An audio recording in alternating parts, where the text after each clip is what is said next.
শাশুড়ি আম্মাকে নিজের হাতে গোল জামা আর পায়জামা সেলাই করে দিলাম।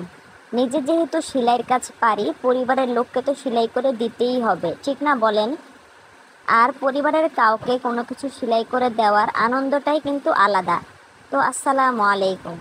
মানাফ মারজানাস ফ্যামিলি ব্লগে আপনাদের সবাইকে স্বাগতম। আশা করছি আপনারা সবাই ভালো আছেন। তো এখানে আমি সহজভাবে কামিজ কাটিং করার ভিডিও করেছি। তো সর্বপ্রথম আমি এখানে কামিজের কাপড়টাকে ভালোভাবে 4 ভাঁজ দিয়ে নিয়েছি। তারপরে কাঁধ আর আরমোলের জন্য দাগ দিয়ে নিচ্ছি। যারা সেলাইয়ের কাজ পরিপূর্ণ না পারেন, অল্প অল্প পারেন, তারাও কিন্তু আমার ভিডিওটা দেখলে বুঝতে পারবেন। আর আপনারা যদি কামিজ কাটিংয়ের সহজ পদ্ধতি ভালোভাবে জানতে চান, তাহলে অবশ্যই আমাকে কমেন্ট করে জানাবেন, তাহলে আমি সেই ভিডিওটাও শেয়ার করব ইনশাল্লাহ।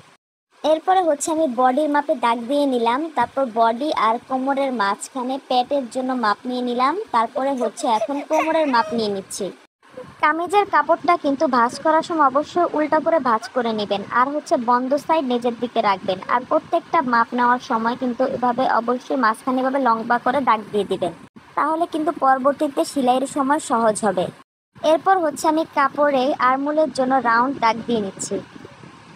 এরপরে শেপ কাটের মাধ্যমে আমি একেবারে বডি থেকে শুরু করে নিচ পর্যন্ত মিলিয়ে দিব। এটা আপনারা ভিডিও দেখে বুঝে নেন আমি কিভাবে শেপ কাটের মাধ্যমে দাগ দিচ্ছি। আর এটা যেহেতু এক ছাট গোল জামা, তার জন্য নিচে কোনো সাইড ফাড়া হবে না।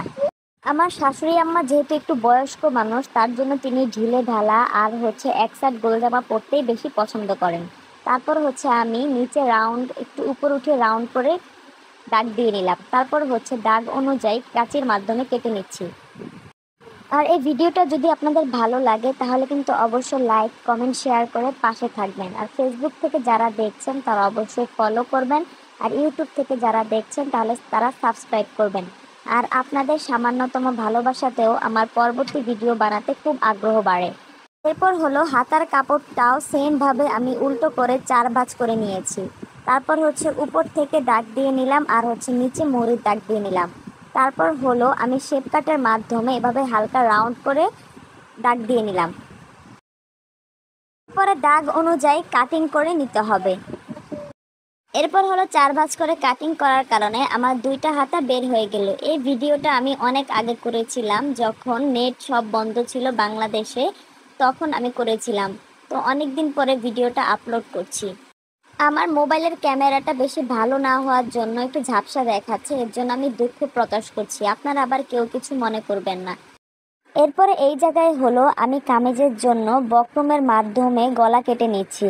আপনারা চাইলে কাপড়ও গলা কাটতে পারেন, কিন্তু এভাবে বক্রম দিয়ে গলাটা কেটে নিলে আর এভাবে সেট করলে কামিজের গলার ফিনিশিংটা সুন্দর হয়, এই আর কি। এরপর আমি গলা বসানোর জন্য এখানে কাপড় কেটে নিচ্ছি 2 টুকরা, কারণ যেহেতু আমি সামনের গলাও বসাবো আর পিছনের গলাও। তো আজকে আর সেলাই ভিডিওটা শেয়ার করলাম না।